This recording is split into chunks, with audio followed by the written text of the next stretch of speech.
अगले एपिसोड के लिए 30 लाइक और 10 से 15 कमेंट्स करो वरना अगला एपिसोड अपलोड नहीं होगा। 56 4000 करो का थप्पड़। Hi guys, this story is uploaded by Sam Pock Story. Comment for more episodes. Rudra के बॉडीगार्ड को पहले से ही इंस्ट्रक्शंस मिले थे, यही कारण था कि राजीव मल्होत्रा इस पूरे हाउसिंग एरिया में एंट्री ले पाए थे।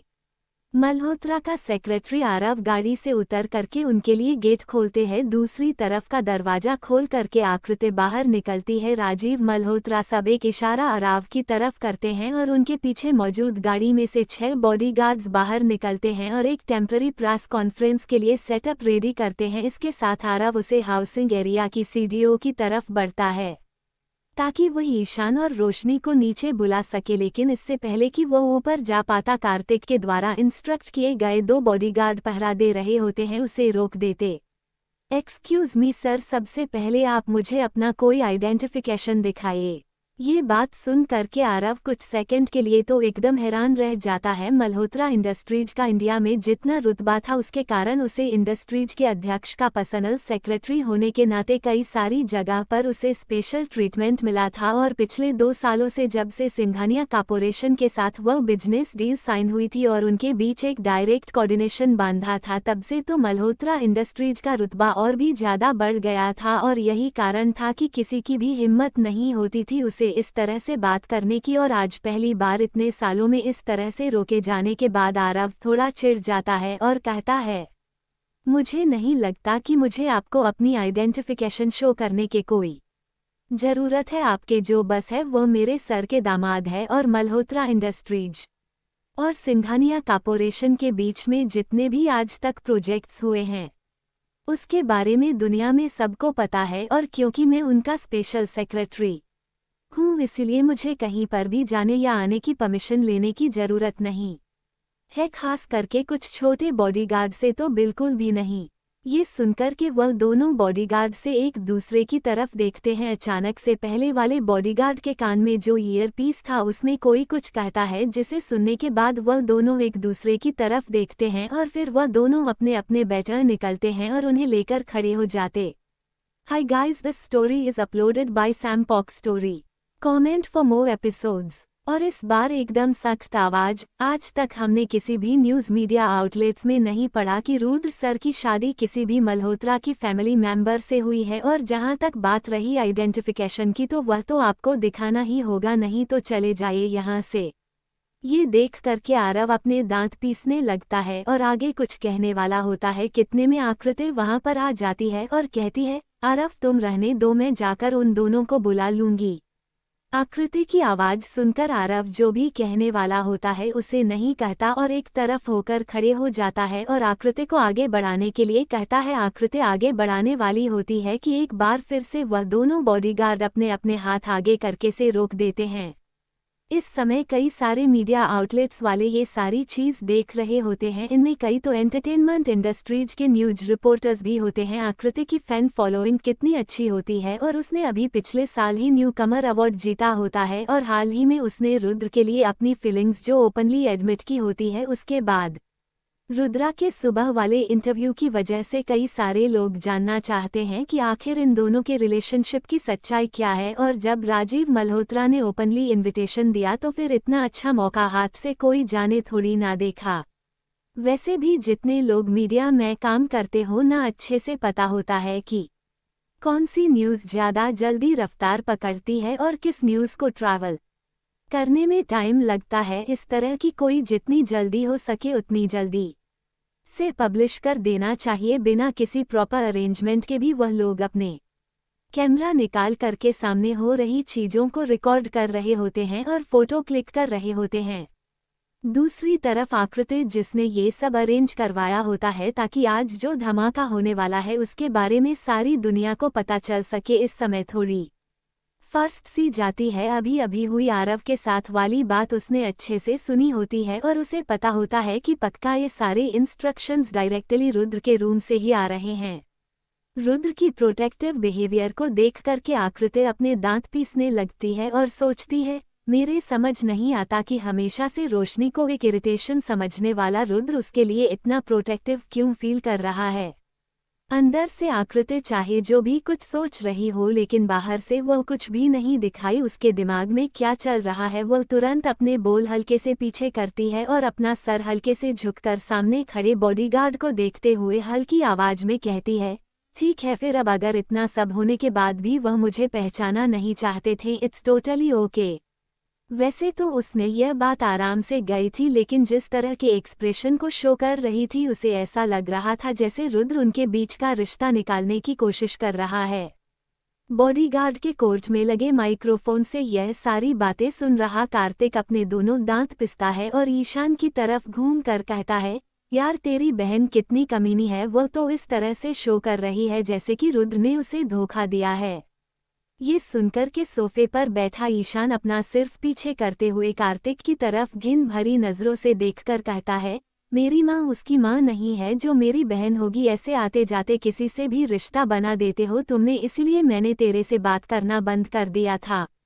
वहीं दूसरी तरफ थोड़ी दूरी पर खड़ा सिद्धार्थ जिसने अपने हाथ में तब पड़ा होता है जो कि इस समय रुद्र के केबिन में मौजूद मोहित से वीडियो कॉल के थ्रू कनेक्ट रहता है, इन दोनों की बातें सुनकर के अजीब सा चेहरा बनाते हुए सोचने लगता है, क्या बात करनी है और क्या बात कर रहे हैं। कभी कभी मेरे समझ नहीं आता कि आखिर इतनी ज़्यादा एडवांस काबक स्किल रखने के बाद भी कार्तिक ऐसी उल्टी क्यों करता है और यह इंसान इसके ऊपर तो बात करने का मन नहीं करता मेरा।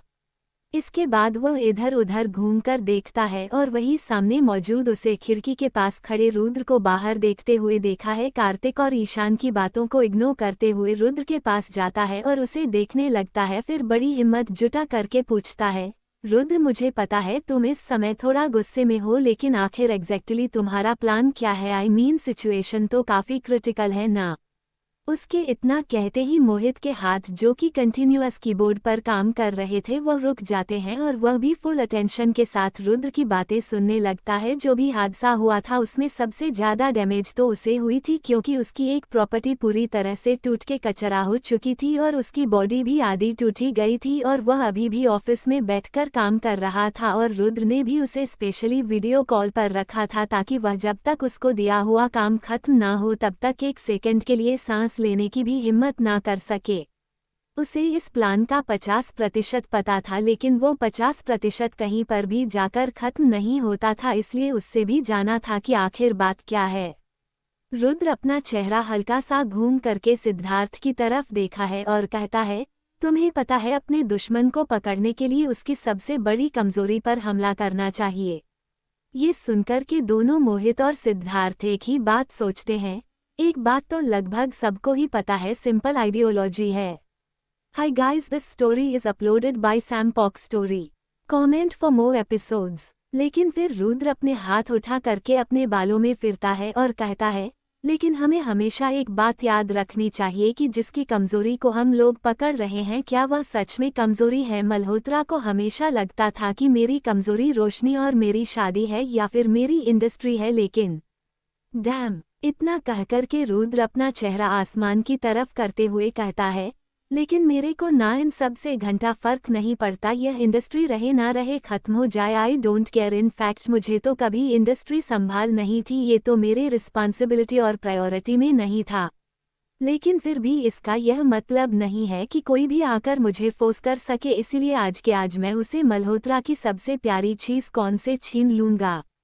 सिद्धार्थ अभी सोच ही रहा होता है कि कहानी रुद्र आकृति की बात तो नहीं कर रहा कि तभी नीचे से आवाज आती है। वो खिड़की से नीचे देखा है तो वहां पर राजीव मल्होत्रा टेम्पररी स्टेज पर खड़े होकर के कुछ कह रहे होते हैं। अब तक ईशान और कार्तिक भी दूसरी साइड वाली खिड़की से ये सब देख रहे होते हैं और वही ये देख करके रुद्रा घर से बाहर जाते हुए कहता है, लेट्स प्ले। सभी लोग रुद्र की तरफ देखते हैं। रुद्र अपने हाथ उठा करके अपनी घड़ी में देखता है और ठीक 10 के अकाउंट पर सिद्धार्थ के हाथ में मौजूद तब की तरफ देखते हुए कहता है, राइट नाउ। सभी लोग अपनी सांस रोक करके मोहित की तरफ देखते हैं। किसी को कुछ समझ नहीं आ रहा तो आखिर हो क्या रहा है। कार्तिक भी एकदम क्लूलेस होता है, उसे पता नहीं चल रहा होता कि आखिर अभी अभी 2 घंटे के अंदर इन दोनों आदमियों के बीच क्या बात हुई जो कि उसने मिस कर दी। सब लोग सोच ही रहे होते हैं कि इतने में सबके फ़ोन में एक नोटिफिकेशन आता है, सबके फ़ोन में एक ही समय पर एक ही नोटिफिकेशन और अभी एक ही साउंड के साथ, और इसके साथ साथ नीचे भी सभी लोग अपना अपना फ़ोन निकाल कर देखने लगते हैं। इनफैक्ट कार्तिक ने तो अपना फ़ोन दंड मोड पर कर रखा है होता है, उसके बाद भी नोटिफिकेशन आता है।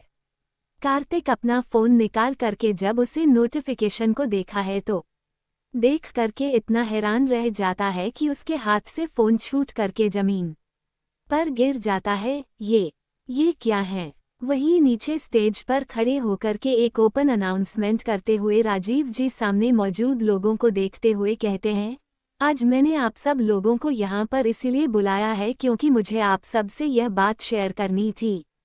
वहीं अंदर बेडरूम में इस समय बेड पर लेटी रोशनी अपने बगल में लेटे रुद्रांश को सहला रही होती है। उसे होश तो आ गया होता है लेकिन उसका मन नहीं होता बाहर जाने का। फ़ोन के नोटिफिकेशन की आवाज़ सुनकर वह थोड़ा सा उठाती है और अपना फ़ोन अपने हाथ में लेकर के देखती है कि आखिर क्या मैसेज आया है। वह देखकर बहुत ज़्यादा हैरान हो जाती है। मैसेज के अंदर कई सारे धमाके एक साथ जो किए गए होते हैं।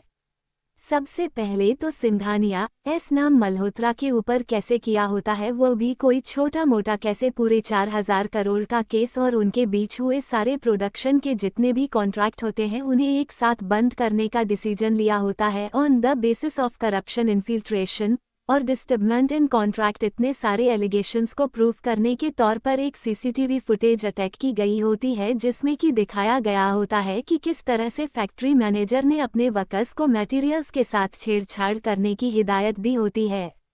इसी के साथ अगली जो बात होती है वह देख करके रोशनी और भी ज़्यादा हैरान हो जाती है। रुद्र ने उन दोनों की शादी के समय अपने दादाजी के कहने पर उनके मैरिज सर्टिफिकेट बनवा होते हैं। रोशनी ने बस एक झलक अपने मैरिज सर्टिफिकेट की अच्छी होती है। उसे हमेशा से लगता था कि रुद्र कोई रिश्ता एक्सेप्ट नहीं करना था और इसीलिए इस रिश्ते से जुड़ी किसी भी चीज़ को अपने पास नहीं रखता था, जैसे कि उसकी अंगूठी या फिर यह मैरिज सर्टिफिकेट।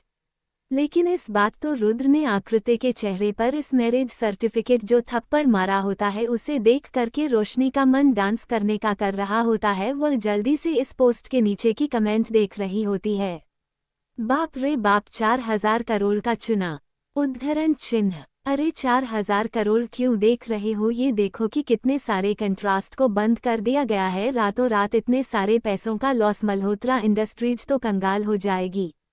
ये रुद्र सिंघानिया आदमी बड़ा अजीब है यार, सबको हिला दिया।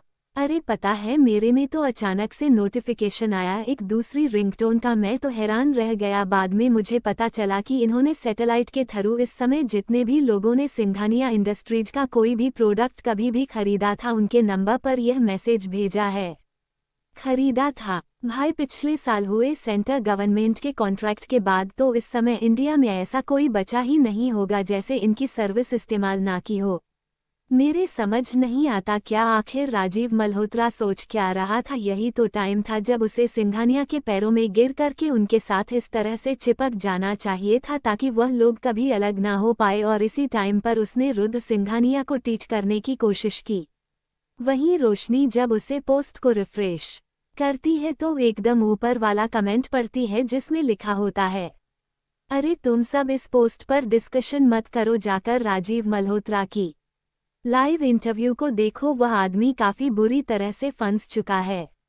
इसके साथ इस कमेंट के अंदर एक लिंक भी पी किया हुआ होता है। रोशनी जब उसे लिंक को ओपन करती है तो इतनी सालों बाद अपने पापा का चेहरा देखकर कुछ सेकंड के लिए तो हैरान रह जाती है, लेकिन जब वो पूरा इंटरव्यू देखी है तो जोर जोर से अपना पेट पड़कर हंसने लगती है। वही दरवाजे पर खड़ा रुद्रा रोशनी को हंसते हुए देख रहा होता है। वही उसके हाय guys, this story is uploaded by Sam पॉक story, comment for more episodes. बगल में खड़ा ईशान बड़ी ही हल्की आवाज में कहता है, क्या बात है तुमने तो राजीव मल्होत्रा जैसे को भी पीछे छोड़ दिया, बड़े कमीने हो यार। उद्धरण चिन्ह। जब वह ऐसा कहता है तो रोज उसकी तरफ एक तिरछी नज़र से देखा है। ईशान हल्का सा हंसते हुए कहता है, और नहीं तो क्या, मैंने पहली बार किसी को 4000 करोड़ का थप्पड़ खाते हुए देखा है, वो भी लीगली। और अगर इतनी सारी इन्वेस्टमेंट को और कॉन्ट्रैक्ट को मिला ले तो कोई मिला जुला के 18,000 करोड़ का धक्का मारा है तुमने। ये बात सुन करके रोज रखना फिर हल्का सा दूसरी तरफ झुकता है और ईशान की तरफ देखते हो कहता है, बच गए तुम, जो तुम्हारे पापा ने वो इंटरव्यू टाइम पर दे दिया, नहीं तो इस धक्के का असर तुम्हारे ऊपर भी दिखता। सॉरी दोस्तों, एग्जाम्स की वजह से टाइम नहीं मिला। Apologies. Hi guys, this story is uploaded by Sam पॉक story. Comment for more episodes. Chapter 57 प्रेत आत्मा की शक्तियाँ। Hi guys, this story is uploaded by Sam Pok Story. Comment for more episodes. Rudra ने जब ईशान को उस इंटरव्यू के बारे में याद दिलाया तो ईशान का चेहरा हल्का सा सख्त हो गया। उसके लिए सच में आज से 6-7 साल पहले ये सब में इमेजिन करना नामुमकिन था। इस समय कितनी जल्दी बदलता है ये तो आज हुए हादसे ही पता चल गया।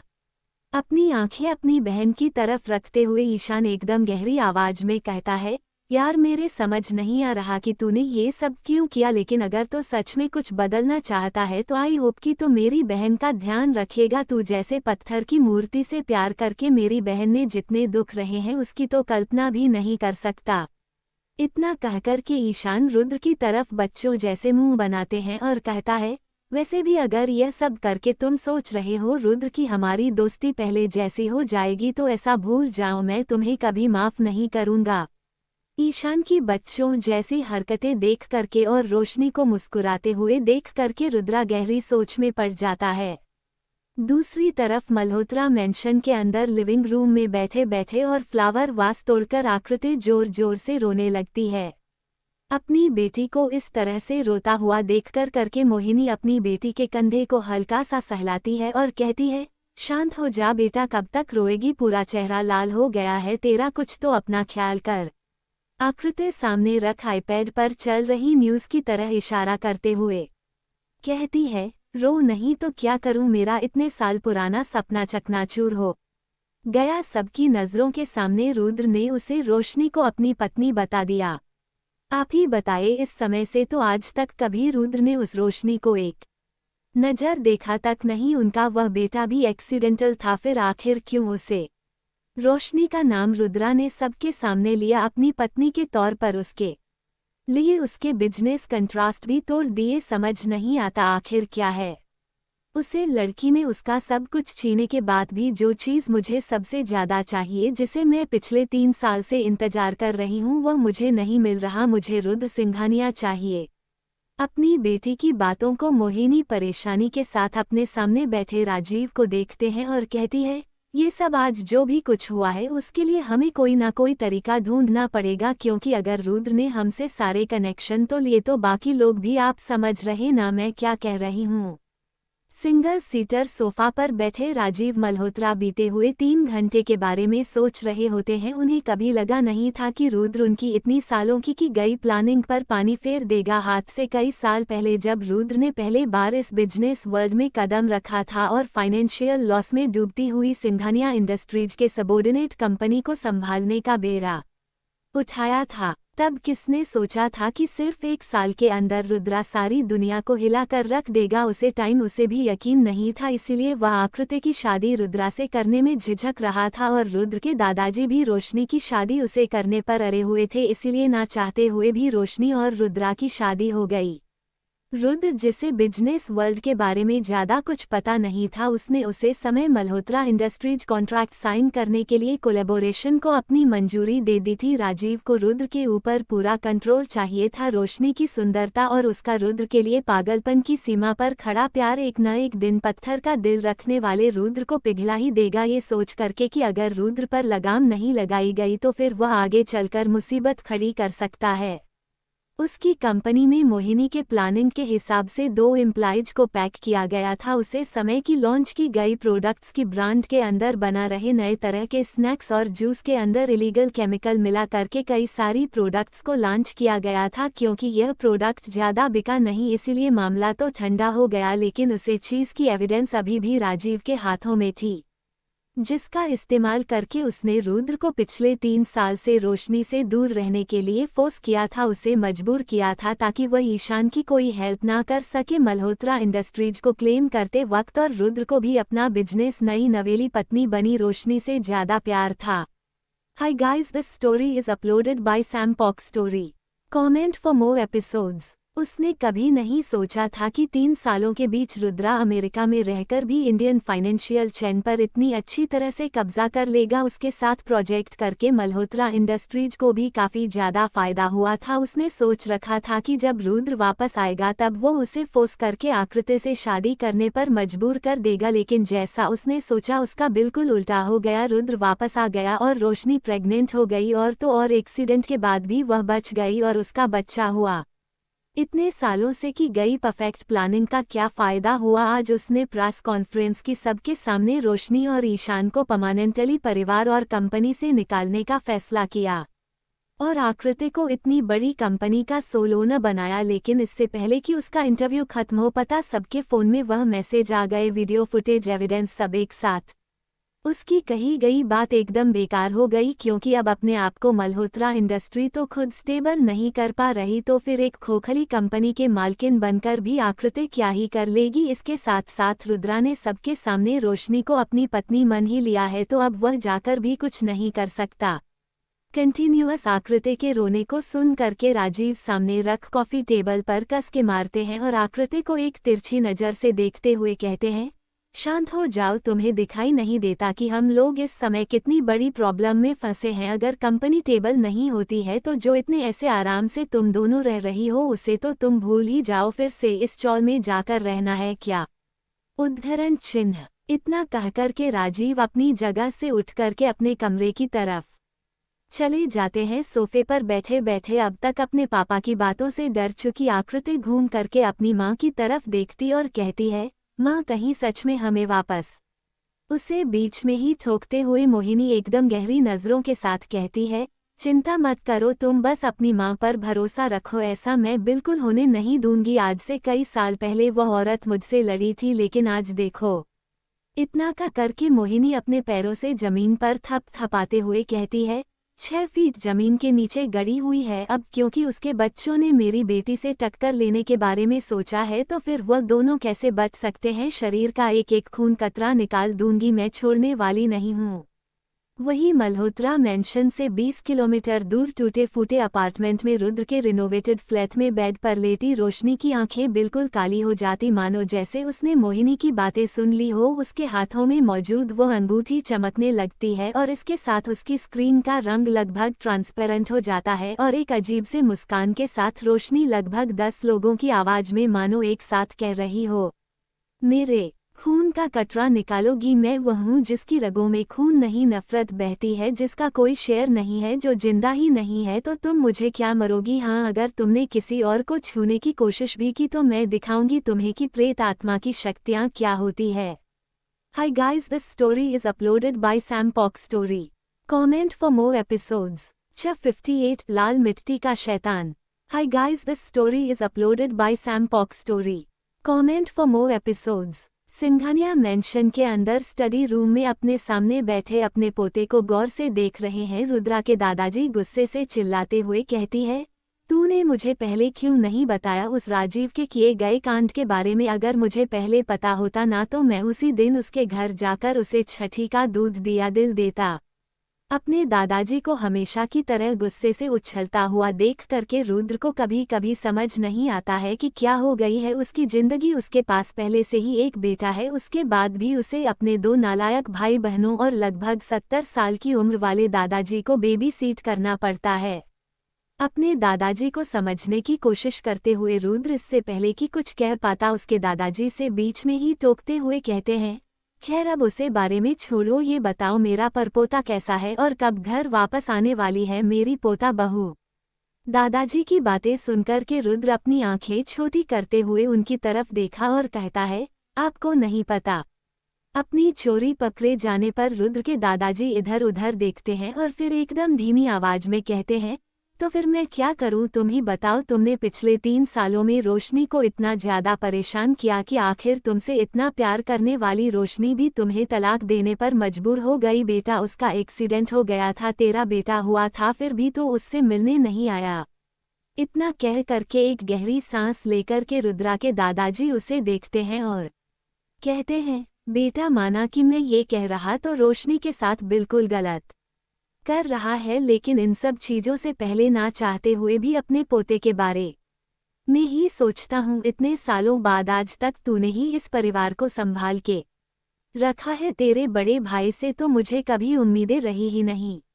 इतने सालों तक अकेले रहने के बाद तू अपनी जिंदगी में एक ऐसी लड़की को डिजर्व करता है जो कि तुझसे बेइंतहा मोहब्बत करे। मुझे पता है तो उससे प्यार नहीं करता, लेकिन कोशिश तो कर सकता है ना अपने लिए, अपने बेटे के लिए। एक बच्चे की जिंदगी में माँ या फिर आपके न होने का क्या असर पड़ता है ये तुझे बेहतर और कोई नहीं समझता। चाहे जो भी हो जाए रोशनी तुझे डिवोर्स नहीं दे पाएगी, यह मैं तय कर दूंगा, पर उसे अपने पास कैसे रोकता है ये तुझे सोचना होगा।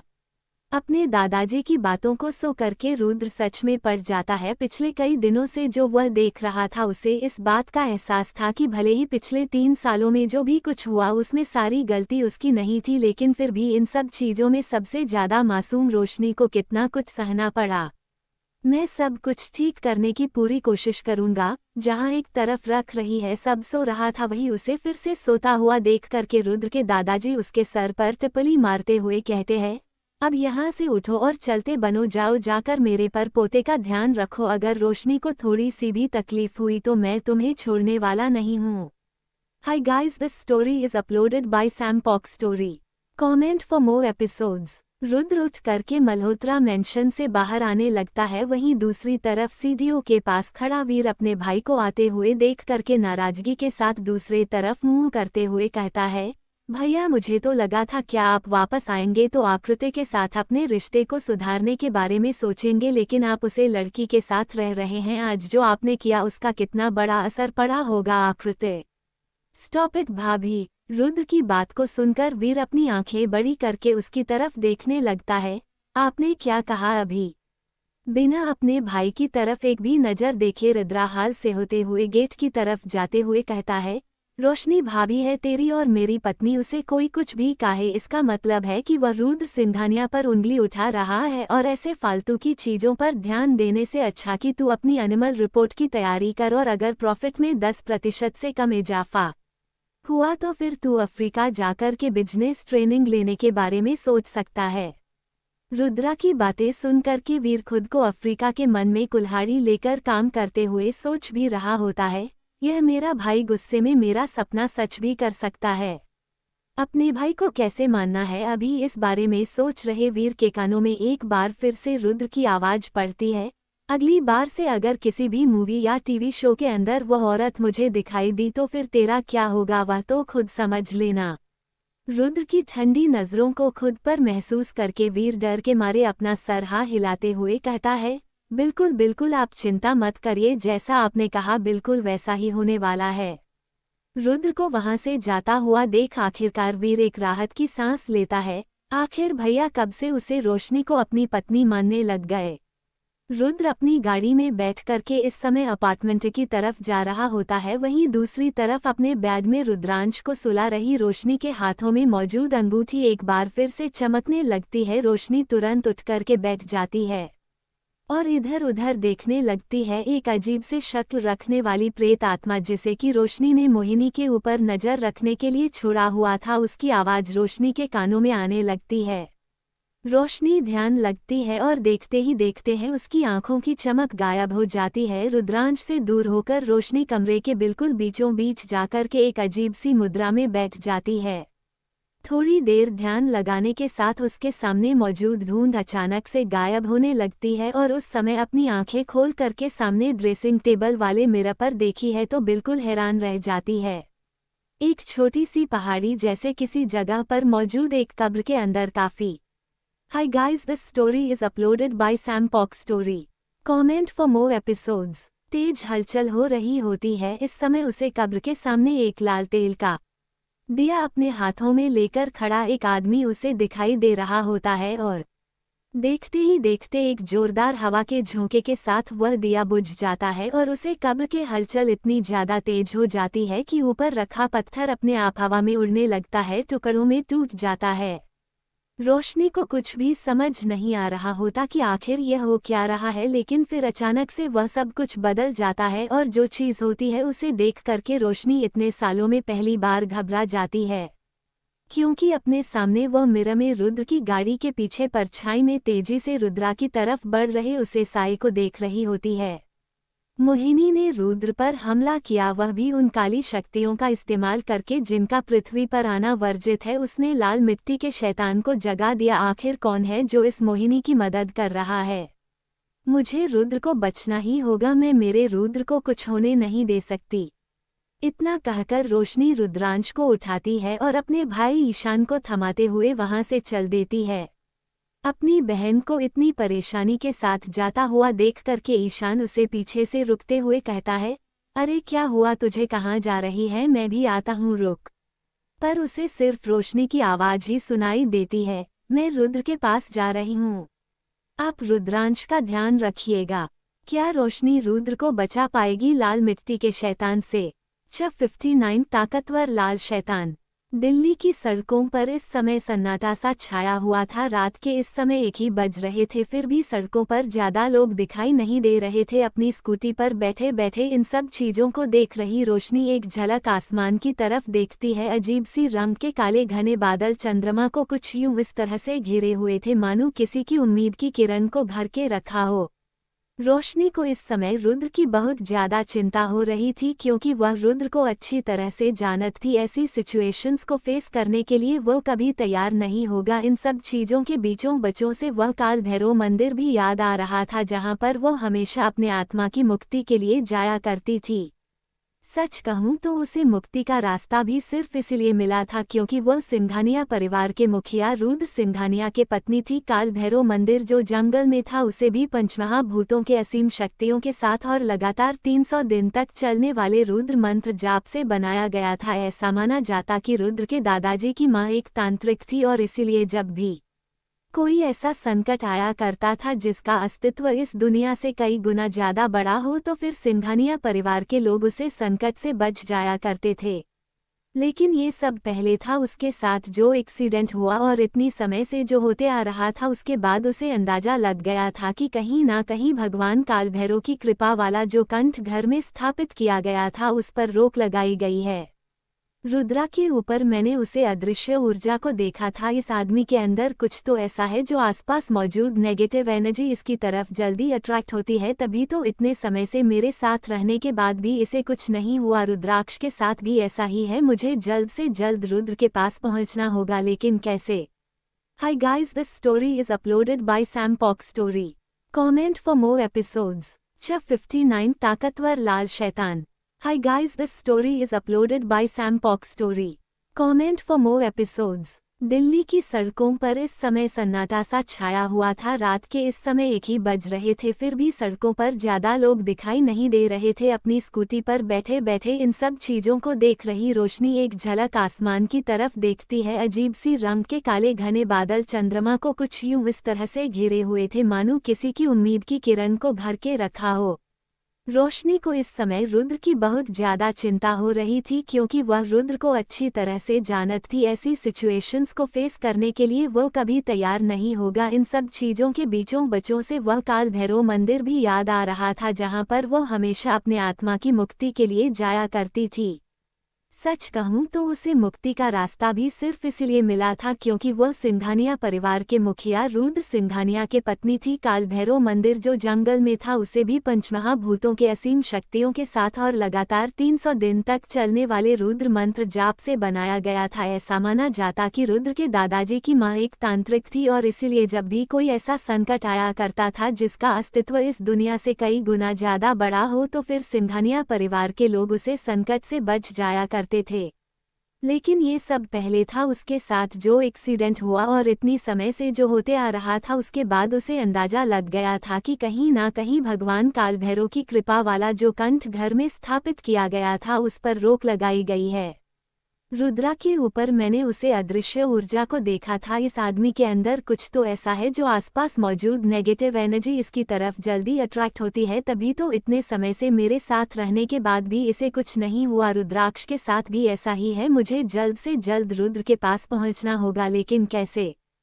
फिर कुछ सोचकर रोशनी तुरंत अपना फोन निकलती है और किसी को कॉल करती है। दूसरी तरफ सी साइड अपार्टमेंट में कार्तिक इस समय आराम से सो रहा होता है, तभी अचानक से कमरे में फोन बजने लगता है। नींद में ही अपने हाथ को आगे बढ़ा करके वेबसाइट टेबल से अपना फोन उठाकर कान पर लगा कर कहता है, हेलो, रात के 3 बजे क्यों परेशान कर रहे हो? गुड नाइट, सो जाओ।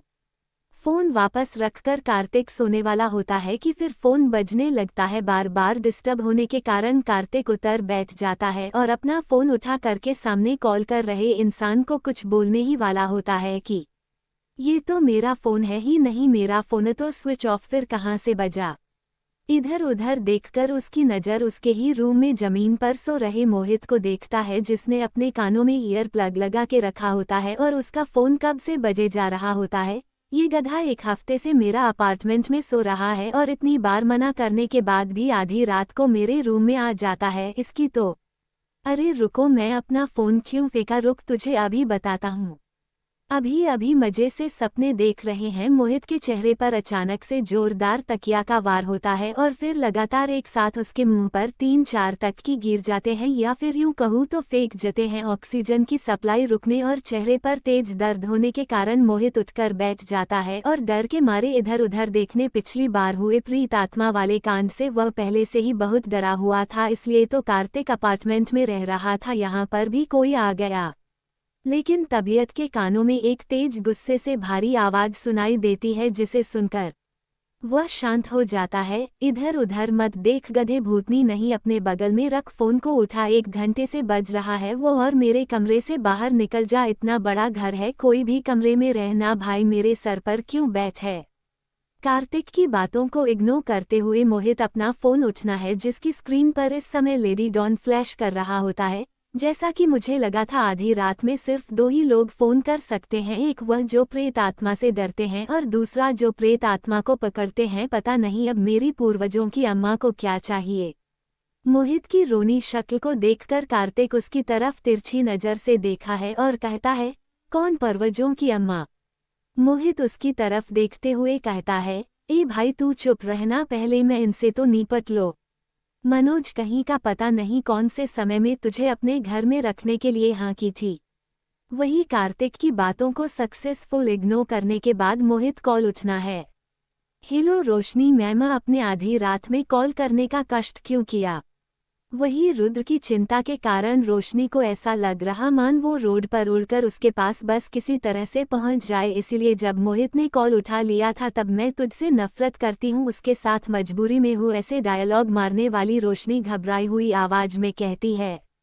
मोहित, मुझे ट्रैक करके बताओ इस समय रुद्र कहाँ पर है, जल्दी।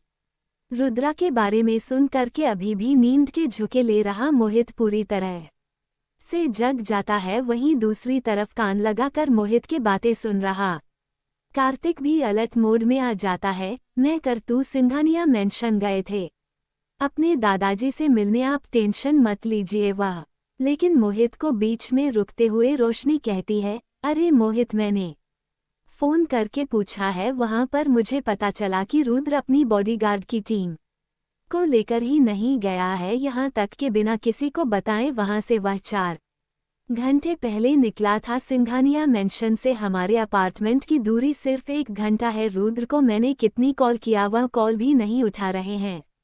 रोशनी की बातें सुनकर मोहित को भी टेंशन होने लगी थी। वही कार्तिक भी काम कमरे से बाहर जाकर के दूसरे फोन की मदद से एक बार क्रॉस चेक करने के लिए इंटेलिजेंस डिपार्टमेंट के हेड को कॉल करता है। इधर रुद्र की चिंता तो मोहित को भी थी, लेकिन वह रोशनी को टेंशन में नहीं डालना चाहता था, इसीलिए संभालते हुए कहता है, मैं आप टेंशन मत लीजिए, कुछ काम होगा इसीलिए सर बीच रास्ते में रुक गए होंगे, ड्राइव कर रहे होंगे इसीलिए कॉल नहीं उठा रहे होंगे, आपको तो पता ही है किस तरह से रहते हैं sir. Hi guys, this story is uploaded by Sam पॉक story. Comment for more episodes. Mohit की बातें सुनकर के रोशनी और भी ज्यादा घबरा जाती और कहती है, मुझे तुम्हें ये सब डीप में बताने की जरूरत नहीं है, क्योंकि तुमने ये सब खुद झेला है, तो तुम ही बताओ मोहित, अगर कोई इंसान होता तो मुझे क्या रुद्रा के लिए इतनी ज्यादा टेंशन होती? अरे इंसानों के लिए तो रुद्र खुद ही एक शैतान है, लेकिन इस बार मुसीबत दूसरे रेलम की है।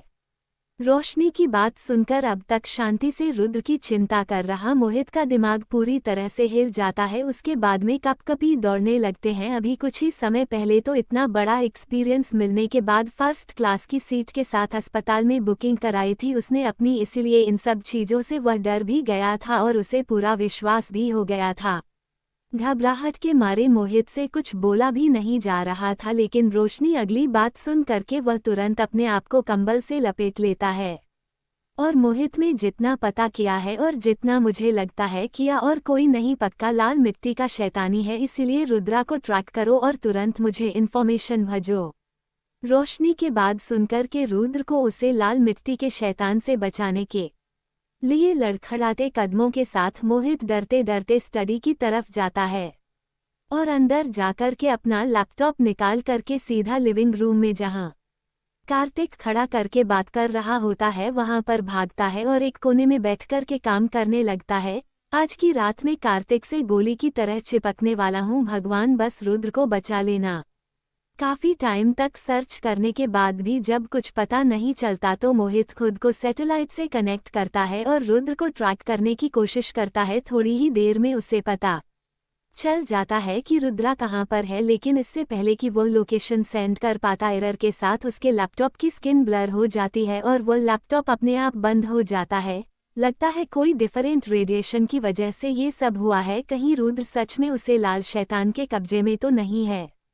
इतना सोच करके मोहित तुरंत अपना फोन उठना है, रोशनी को कॉल करता है और कहता है, मैं इससे पहले कि मैं आपका एड्रेस भेज पता एक नेचुरल रेडिएशन के कारण सब कुछ ब्लैकआउट हो गया, लेकिन आप टेंशन मत करिए, मैं जगह का नाम देख लिया था, लेकिन इस आपको अकेले नहीं जाना चाहिए। मोहित की बात सुनकर रोशनी एक सेकंड के लिए अपना स्कूटर रुकती है और फिर गहरी आवाज में कहती है, अगर तुम्हें सच में ऐसा लगता है तो मेरे ख्याल से सिर्फ मुझे ही वहां जाना चाहिए, तुम बस एड्रेस बताओ, मैं ढूंढूंगी 11। रोशनी की गहरी आवाज सुनकर के ना चाहते हुए भी अपने से 7 साल छोटी इस लड़की पर मोहित को भरोसा हो जाता है। वैसे भी जब बात उन सब चीजों की हो तो घर से रहकर ही सपोर्ट करना वह भला समझता है। साउथ सिटी के साइड में जो न्यू हाईवे का कंस्ट्रक्शन हो रहा है ना, वहीं पर एक यूनिवर्सिटी भी है जिसे कुछ समय के लिए बंद कर दिया गया था, क्योंकि वहां पर एक लड़की नहीं सुसाइड कर लिया था और तब से नेचुरल चीज हो रही थी, उसी की शायद सेकंड फ्लोर के किसी रूम में है। मैम अपना ध्यान दीजिएगा, मैं कार्तिक को इस बारे में बताता हूँ, वह अपनी फोर्स के साथ वहां जाएगा। मोहित की बात सुनकर रोशनी अपनी मुठिया कसकर भीज लेती और कहती है, बिल्कुल भी नहीं, अभी रात के 2 बजे बज रहे हैं, यहाँ पर जो भी होगा मैं देखूंगी, तुम लोग 4 बजे तक वहाँ पर आना, ब्रह्म मुहूर्त का समय, और तुम्हें जो मैंने सिखाया था सबको बता देना। इतना कहकर रोशनी फोन कट कर देती है और अपनी गहरी काली आंखों से आसमान की तरफ देखते हुए कहती है, तुमने मेरी बॉटम लाइन क्रॉस कर दी मोहिनी, तुम्हें मैं छोड़ने वाली नहीं हूँ। बहुत शौक है ना तुम्हें अपने से, तो फिर मैं तुम्हें दिखाती हूँ कई रहस्यमयी शक्तियों की ताकत।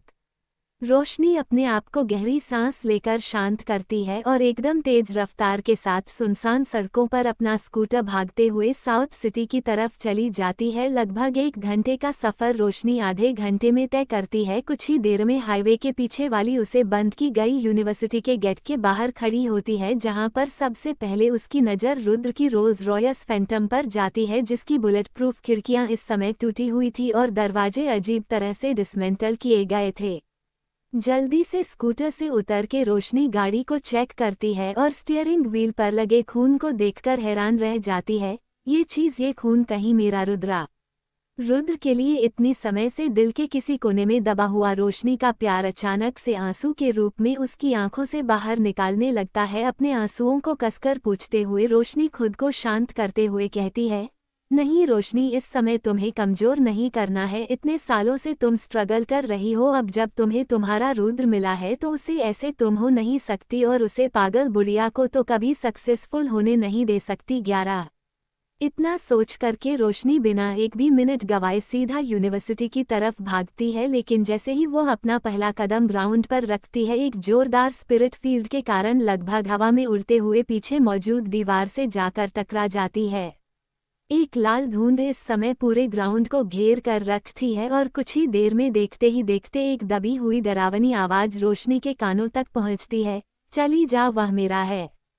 तो क्या रोशनी इस नई शक्ति से लड़ पाएगी या फिर हमेशा के लिए खो देगी अपने प्यार को?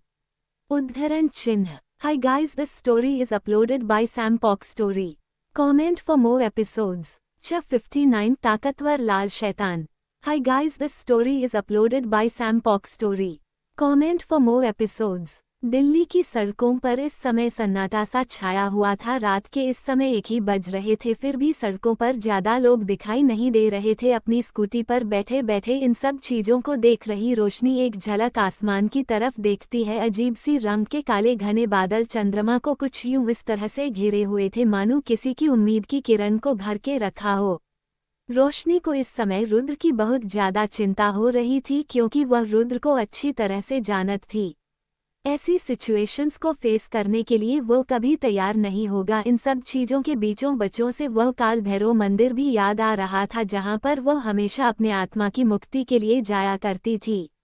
सच कहूं तो उसे मुक्ति का रास्ता भी सिर्फ इसलिए मिला था क्योंकि वह सिंघानिया परिवार के मुखिया रुद्र सिंघानिया के पत्नी थी। काल भैरव मंदिर जो जंगल में था उसे भी पंचमहाभूतों के असीम शक्तियों के साथ और लगातार 300 दिन तक चलने वाले रुद्र मंत्र जाप से बनाया गया था। ऐसा माना जाता कि रुद्र के दादाजी की मां एक तांत्रिक थी और इसीलिए जब भी कोई ऐसा संकट आया करता था जिसका अस्तित्व इस दुनिया से कई गुना ज्यादा बड़ा हो, तो फिर सिंघानिया परिवार के लोग उसे संकट से बच जाया करते थे। लेकिन ये सब पहले था उसके साथ जो एक्सीडेंट हुआ, और इतनी समय से जो होते आ रहा था उसके बाद उसे अंदाजा लग गया था कि कहीं ना कहीं भगवान काल भैरव की कृपा वाला जो कंठ घर में स्थापित किया गया था उस पर रोक लगाई गई है। रुद्रा के ऊपर मैंने उसे अदृश्य ऊर्जा को देखा था। इस आदमी के अंदर कुछ तो ऐसा है जो आसपास मौजूद नेगेटिव एनर्जी इसकी तरफ जल्दी अट्रैक्ट होती है, तभी तो इतने समय से मेरे साथ रहने के बाद भी इसे कुछ नहीं हुआ। रुद्राक्ष के साथ भी ऐसा ही है। मुझे जल्द से जल्द रुद्र के पास पहुंचना होगा, लेकिन कैसे? फिर कुछ सोचकर रोशनी तुरंत अपना फोन निकलती है और किसी को कॉल करती है। दूसरी तरफ सी साइड अपार्टमेंट में कार्तिक इस समय आराम से सो रहा होता है, तभी अचानक से कमरे में फोन बजने लगता है। नींद में ही अपने हाथ को आगे बढ़ा करके वेबसाइट टेबल से अपना फोन उठाकर कान पर लगा कर कहता है, हेलो, रात के 3 बजे क्यों परेशान कर रहे हो? गुड नाइट, सो जाओ। फोन वापस रखकर कार्तिक सोने वाला होता है कि फिर फोन बजने लगता है। बार बार डिस्टर्ब होने के कारण कार्तिक उतर बैठ जाता है और अपना फोन उठा करके सामने कॉल कर रहे इंसान को कुछ बोलने ही वाला होता है कि ये तो मेरा फोन है ही नहीं, मेरा फोन तो स्विच ऑफ, फिर कहाँ से बजा? इधर उधर देखकर उसकी नज़र उसके ही रूम में जमीन पर सो रहे मोहित को देखता है, जिसने अपने कानों में ईयर प्लग लगा के रखा होता है और उसका फोन कब से बजे जा रहा होता है। ये गधा 1 हफ्ते से मेरा अपार्टमेंट में सो रहा है और इतनी बार मना करने के बाद भी आधी रात को मेरे रूम में आ जाता है। इसकी तो अरे रुको, मैं अपना फोन क्यों फेंका? रुक, तुझे अभी बताता हूँ। अभी अभी मजे से सपने देख रहे हैं। मोहित के चेहरे पर अचानक से जोरदार तकिया का वार होता है और फिर लगातार एक साथ उसके मुंह पर 3-4 तकिए गिर जाते हैं, या फिर यूं कहूँ तो फेंक जाते हैं। ऑक्सीजन की सप्लाई रुकने और चेहरे पर तेज दर्द होने के कारण मोहित उठकर बैठ जाता है और डर के मारे इधर उधर देखने पिछली बार हुए प्रीत आत्मा वाले कांड से वह पहले से ही बहुत डरा हुआ था, इसलिए तो कार्तिक अपार्टमेंट में रह रहा था, यहाँ पर भी कोई आ गया। लेकिन तबीयत के कानों में एक तेज गुस्से से भारी आवाज सुनाई देती है, जिसे सुनकर वह शांत हो जाता है। इधर उधर मत देख गधे, भूतनी नहीं, अपने बगल में रख फोन को उठा। 1 घंटे से बज रहा है वो, और मेरे कमरे से बाहर निकल जा। इतना बड़ा घर है, कोई भी कमरे में रह ना भाई, मेरे सर पर क्यों बैठ है? कार्तिक की बातों को इग्नोर करते हुए मोहित अपना फोन उठना है, जिसकी स्क्रीन पर इस समय लेडी डॉन फ्लैश कर रहा होता है। जैसा कि मुझे लगा था, आधी रात में सिर्फ 2 ही लोग फोन कर सकते हैं, एक वह जो प्रेत आत्मा से डरते हैं और दूसरा जो प्रेत आत्मा को पकड़ते हैं। पता नहीं अब मेरी पूर्वजों की अम्मा को क्या चाहिए। मोहित की रोनी शक्ल को देखकर कार्तिक उसकी तरफ तिरछी नजर से देखा है और कहता है, कौन पूर्वजों की अम्मा? मोहित उसकी तरफ देखते हुए कहता है, ए भाई तू चुप रहना, पहले मैं इनसे तो निपट लो। मनोज कहीं का पता नहीं कौन से समय में तुझे अपने घर में रखने के लिए हाँ की थी। वही कार्तिक की बातों को सक्सेसफुल इग्नोर करने के बाद मोहित कॉल उठना है। हेलो रोशनी मैम, अपने आधी रात में कॉल करने का कष्ट क्यों किया? वही रुद्र की चिंता के कारण रोशनी को ऐसा लग रहा मान वो रोड पर उड़कर उसके पास बस किसी तरह से पहुंच जाए, इसीलिए जब मोहित ने कॉल उठा लिया था तब मैं तुझसे नफरत करती हूँ, उसके साथ मजबूरी में हूँ, ऐसे डायलॉग मारने वाली रोशनी घबराई हुई आवाज में कहती है। मोहित मुझे ट्रैक करके बताओ इस समय रुद्र कहाँ पर है जल्दी। रुद्रा के बारे में सुन करके अभी भी नींद के झुके ले रहा मोहित पूरी तरह से जग जाता है, वहीं दूसरी तरफ कान लगाकर मोहित की बातें सुन रहा कार्तिक भी अलर्ट मोड में आ जाता है। मैं कर तू सिंघानिया मेंशन गए थे अपने दादाजी से मिलने, आप टेंशन मत लीजिए वह। लेकिन मोहित को बीच में रुकते हुए रोशनी कहती है, अरे मोहित, मैंने फोन करके पूछा है वहां पर, मुझे पता चला कि रुद्र अपनी बॉडीगार्ड की टीम को लेकर ही नहीं गया है, यहाँ तक कि बिना किसी को बताए वहां से वह 4 घंटे पहले निकला था। सिंघानिया मेंशन से हमारे अपार्टमेंट की दूरी सिर्फ 1 घंटा है। रुद्र को मैंने कितनी कॉल किया, वह कॉल भी नहीं उठा रहे हैं।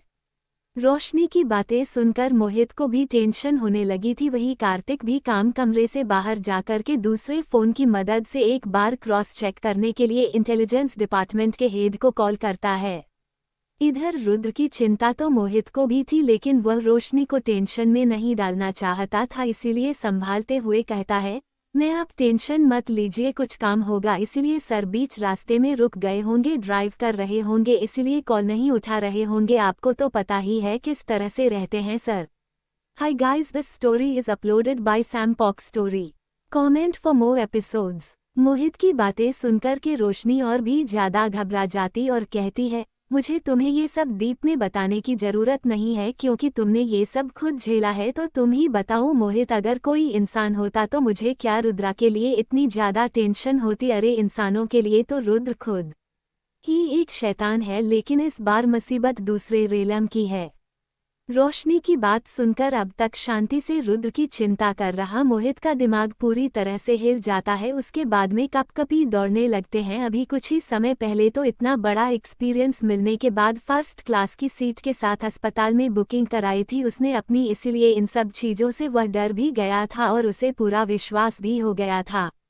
घबराहट के मारे मोहित से कुछ बोला भी नहीं जा रहा था, लेकिन रोशनी अगली बात सुन करके वह तुरंत अपने आप को कंबल से लपेट लेता है। और मोहित में जितना पता किया है और जितना मुझे लगता है किया और कोई नहीं, पक्का लाल मिट्टी का शैतानी है, इसीलिए रुद्रा को ट्रैक करो और तुरंत मुझे इन्फॉर्मेशन भेजो। रोशनी के बाद सुनकर के रुद्र को उसे लाल मिट्टी के शैतान से बचाने के लिए लड़खड़ाते कदमों के साथ मोहित डरते डरते स्टडी की तरफ जाता है और अंदर जाकर के अपना लैपटॉप निकाल करके सीधा लिविंग रूम में जहां कार्तिक खड़ा करके बात कर रहा होता है वहां पर भागता है और एक कोने में बैठकर के काम करने लगता है। आज की रात में कार्तिक से गोली की तरह चिपकने वाला हूं, भगवान बस रुद्र को बचा लेना। काफी टाइम तक सर्च करने के बाद भी जब कुछ पता नहीं चलता तो मोहित खुद को सैटेलाइट से कनेक्ट करता है और रुद्र को ट्रैक करने की कोशिश करता है। थोड़ी ही देर में उसे पता चल जाता है कि रुद्रा कहां पर है, लेकिन इससे पहले कि वह लोकेशन सेंड कर पाता, एरर के साथ उसके लैपटॉप की स्क्रीन ब्लर हो जाती है और वो लैपटॉप अपने आप बंद हो जाता है। लगता है कोई डिफरेंट रेडिएशन की वजह से ये सब हुआ है, कहीं रुद्र सच में उसे लाल शैतान के कब्जे में तो नहीं है। इतना सोच करके मोहित तुरंत अपना फोन उठना है, रोशनी को कॉल करता है और कहता है, मैं इससे पहले कि मैं आपका एड्रेस भेज पता, एक नेचुरल रेडिएशन के कारण सब कुछ ब्लैकआउट हो गया, लेकिन आप टेंशन मत करिए, मैं जगह का नाम देख लिया था, लेकिन इस आपको अकेले नहीं जाना चाहिए। मोहित की बात सुनकर रोशनी 1 सेकंड के लिए अपना स्कूटर रुकती है और फिर गहरी आवाज में कहती है, अगर तुम्हें सच में ऐसा लगता है तो मेरे ख्याल से सिर्फ मुझे ही वहां जाना चाहिए, तुम बस एड्रेस बताओ, मैं ढूंढूंगी 11। रोशनी की गहरी आवाज सुनकर के ना चाहते हुए भी अपने से 7 साल छोटी इस लड़की पर मोहित को भरोसा हो जाता है। वैसे भी जब बात उन सब चीजों की हो तो घर से रहकर ही सपोर्ट करना वह भला समझता है। साउथ सिटी के साइड में जो न्यू हाईवे का कंस्ट्रक्शन हो रहा है ना, वहीं पर एक यूनिवर्सिटी भी है जिसे कुछ समय के लिए बंद कर दिया गया था, क्योंकि वहां पर एक लड़की ने सुसाइड कर लिया था और तब से नेचुरल चीज हो रही थी। उसी की शायद 2nd फ्लोर के किसी रूम में है। मैम अपना ध्यान दीजिएगा, मैं कार्तिक को इस बारे में बताता हूँ, वह अपनी फोर्स के साथ वहां जाएगा। मोहित की बात सुनकर रोशनी अपनी मुठिया कसकर भीज लेती और कहती है, बिल्कुल भी नहीं, अभी रात के 2 बजे बज रहे हैं, यहाँ पर जो भी होगा मैं देखूंगी, तुम लोग 4 बजे तक वहाँ पर आना, ब्रह्म मुहूर्त का समय, और तुम्हें जो मैंने सिखाया था सबको बता देना। इतना कहकर रोशनी फोन कट कर देती है और अपनी गहरी काली आंखों से आसमान की तरफ देखते हुए कहती है, तुमने मेरी बॉटम लाइन क्रॉस कर दी मोहिनी, तुम्हें मैं छोड़ने वाली नहीं हूँ। बहुत शौक है ना तुम्हें अपने से, तो फिर मैं तुम्हें दिखाती हूँ कई रहस्यमयी शक्तियों की ताकत। रोशनी अपने आप को गहरी सांस लेकर शांत करती है और एकदम तेज रफ्तार के साथ सुनसान सड़कों पर अपना स्कूटर भागते हुए साउथ सिटी की तरफ चली जाती है। लगभग 1 घंटे का सफर रोशनी आधे घंटे में तय करती है। कुछ ही देर में हाईवे के पीछे वाली उसे बंद की गई यूनिवर्सिटी के गेट के बाहर खड़ी होती है, जहां पर सबसे पहले उसकी नज़र रुद्र की रोल्स रॉयस फैंटम पर जाती है, जिसकी बुलेट प्रूफ खिड़कियां इस समय टूटी हुई थी और दरवाजे अजीब तरह से डिसमेंटल किए गए थे। जल्दी से स्कूटर से उतर के रोशनी गाड़ी को चेक करती है और स्टीयरिंग व्हील पर लगे खून को देखकर हैरान रह जाती है। ये खून कहीं मेरा रुद्र के लिए इतनी समय से दिल के किसी कोने में दबा हुआ रोशनी का प्यार अचानक से आंसू के रूप में उसकी आंखों से बाहर निकालने लगता है। अपने आंसुओं को कसकर पूछते हुए रोशनी खुद को शांत करते हुए कहती है, नहीं रोशनी, इस समय तुम्हें कमजोर नहीं करना है। इतने सालों से तुम स्ट्रगल कर रही हो, अब जब तुम्हें तुम्हारा रुद्र मिला है तो उसे ऐसे तुम हो नहीं सकती और उसे पागल बुढ़िया को तो कभी सक्सेसफुल होने नहीं दे सकती। 11 इतना सोच करके रोशनी बिना एक भी मिनट गवाए सीधा यूनिवर्सिटी की तरफ भागती है, लेकिन जैसे ही वो अपना पहला कदम ग्राउंड पर रखती है, एक जोरदार स्पिरिट फील्ड के कारण लगभग हवा में उड़ते हुए पीछे मौजूद दीवार से जाकर टकरा जाती है। एक लाल धुंध इस समय पूरे ग्राउंड को घेर कर रखती है और कुछ ही देर में देखते ही देखते एक दबी हुई डरावनी आवाज रोशनी के कानों तक पहुंचती है, चली जा, वह मेरा है। तो क्या रोशनी इस नई शक्ति से लड़ पाएगी या फिर हमेशा के लिए खो देगी अपने प्यार को? उद्धरण चिन्ह। हाय guys, this story is uploaded by Sam पॉक story. Comment for more episodes. 60 इंसान की अस्थियों से बनी गुड़िया। Hi guys, this story is uploaded by Sam Pok Story. Comment for more episodes. रोशनी, जिसके मन और दिलो दिमाग पर सिर्फ इस समय रुद्र छाया हुआ था, उसने कभी सपने में भी नहीं सोचा था कि इतनी ताकतवर शक्ति से उसे लड़ना पड़ेगा। बड़ी मुश्किल से खुद को संभालते हुए किसी तरह से रोशनी एक बार फिर से खड़ी होती है। अपने सामने उस यूनिवर्सिटी पर छाई उसे लाल कोरे को देख करके अपने शरीर में पीठ पर उठे तेज दर्द को गहरी सांस लेकर काम करने की कोशिश करती है। उसके हाथों में मौजूद उसे अंगूठी का हीरा अचानक से बिल्कुल उसे कोहरे के कुछ सोच करके रोशनी अपने कदम पीछे लेने लगती है और उसे यूनिवर्सिटी के गेट से 18 कदम पीछे हो जाती है। जैसे ही वो 18 कदम के साथ पीछे होती है, उसकी अंगूठी तेजी से लाल रोशनी के साथ चमकने लगती है और एक 18 साल की लड़की की आत्मा उसके अंगूठी से बाहर निकलती है। वह आत्मा इस समय बिल्कुल किसी छोटे बच्चे की तरह होती है। पूरा बदन ग्रे कलर का और गले पर काले धब्बों के निशान रहते हैं। बाकी और कुछ भी ऐसा उसमें नहीं था जो डरावना लगे, लेकिन ये बात बहुत कम लोग जानते थे कि इस 18 साल की लड़की ने अपने जीते जी अपने शराबी बाप को चाकू से पेट मार मार कर खत्म कर दिया था और खुद फांसी लगाकर आत्महत्या कर ली थी। और जैसा कि लोग कहते हैं न, आत्महत्या करने वाली आत्मा को कभी तृप्ति नहीं मिलती, ऐसा ही कुछ इसके साथ भी हुआ था। लेकिन जो इस अंगूठी की असली मालकिन है, उसने एक समय पर रोशनी की आत्मा के साथ इसकी आत्मा को इसमें कैद करके रखा था। तब से ये दोनों साथ है। अब यह अंगूठी जब रोशनी के पास है तो भी आत्मा रोशनी के साथ ही है।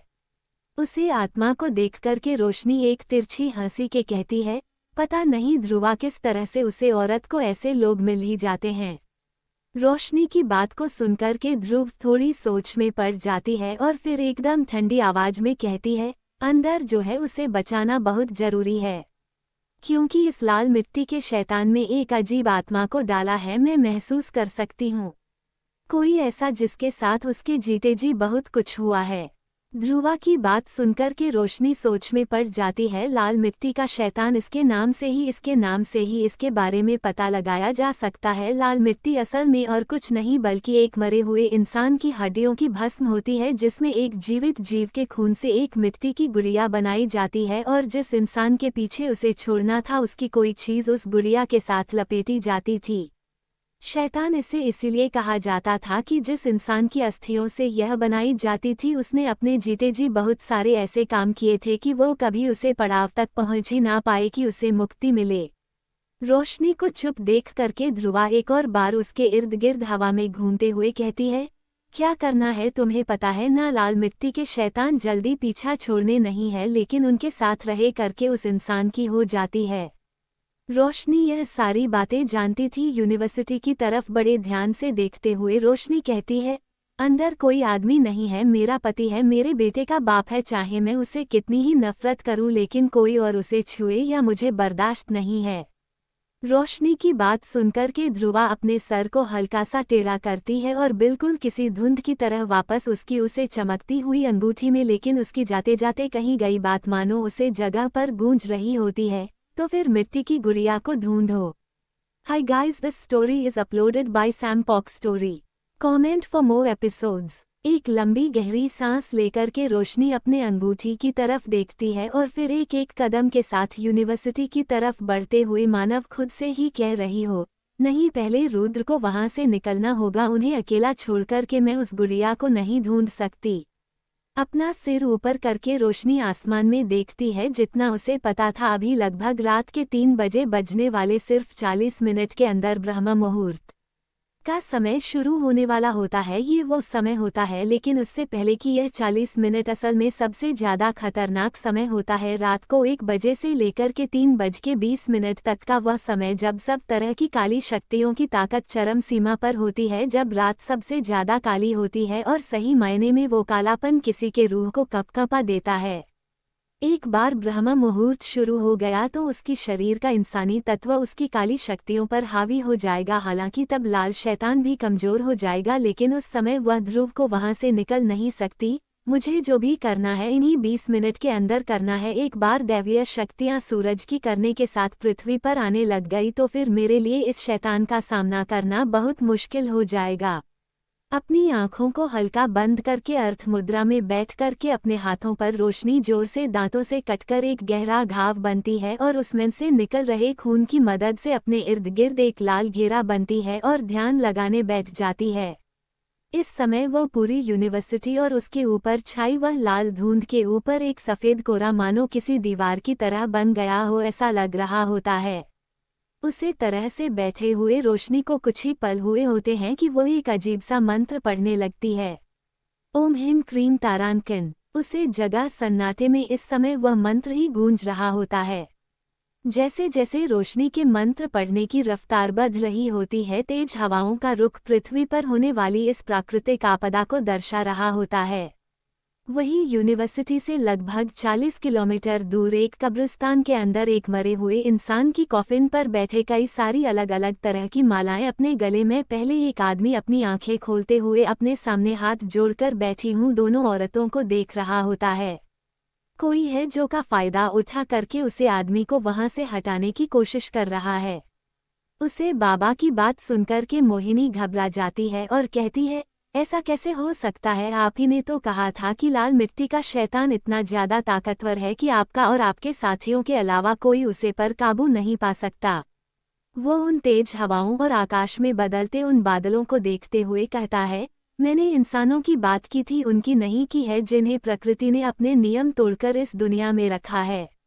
मोहिनी अब बहुत ज्यादा घबरा जाती है और कहती है, आपसे भी ज्यादा शक्तिशाली आखिर ऐसा कौन है? वह आदमी उसे कब्र के ऊपर खड़े होते हुए कहता है, मुझे नहीं पता, लेकिन फिलहाल उसे गुड़िया को छुपाने की जिम्मेदारी तुम्हारी है। तुम्हें चिंता करने की कोई जरूरत नहीं है। जब तक वो गुड़िया हमारे पास, तब तक इस दुनिया में वह आदमी कहीं पर भी हो, लौटकर उसे वही आना पड़ेगा। वही आकृति जो किसी तरह से ये सब समझने की कोशिश कर रही थी, बस मन ही मन यही मान रही थी कि रुद्र ठीक हो। क्या रोशनी रुद्र को साफ अली वहां से निकाल लेगी और उसे लाल मिट्टी की गुड़िया को हासिल कर लेगी? आखिर मोहिनी ने उस गुड़िया को छुपाया कहाँ है? हाय guys, this story is uploaded by Sam पॉक story. Comment for more episodes.